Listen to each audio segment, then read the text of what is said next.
साम्राज्य, सामान्यांचा असामान्य आवाज। रिझर्व्ह बँक ऑफ इंडियाने कारवार अर्बन कोऑपरेटिव्ह बँकेचा परवाना रद्द केला आहे। आरबीआयच्या मते बँकेची आर्थिक स्थिती खूपच खालावली होती आणि पुढे व्यवसाय चालवण्याची कोणतीही व्यवहार्य शक्यता नव्हती, त्यामुळे या बँकेचा परवाना रद्द करण्यात आला। आरबीआयने म्हटले आहे की कारवार अर्बन कोऑपरेटिव्ह बँकेच्या सुमारे 92.9% खातेधारकांना त्यांची संपूर्ण ठेव रक्कम मिळेल, परंतु ही सवलत फक्त अशांसाठी आहे ज्यांची एकूण ठेव रक्कम 5 लाख रुपये किंवा त्यापेक्षा कमी आहे।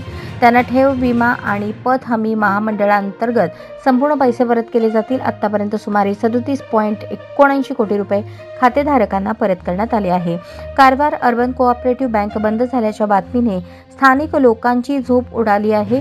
या बँकेत वर्षानुवर्षे पैसे ठेवलेल्या एका महिलेने माध्यमांशी बोलताना सांगितले की मी लग्न आणि मुलाच्या उपचारांसाठी पैसे साठवले होते। आता मला भीती वाटते की सर्व काही बुडेल। त्याचवेळी परिसरातील एका दुकानदाराने चिंता व्यक्त केली आणि म्हटले, मला बँकेवर पूर्ण विश्वास होता, पण आता मला पुढे काय करावे हे समजत नाही।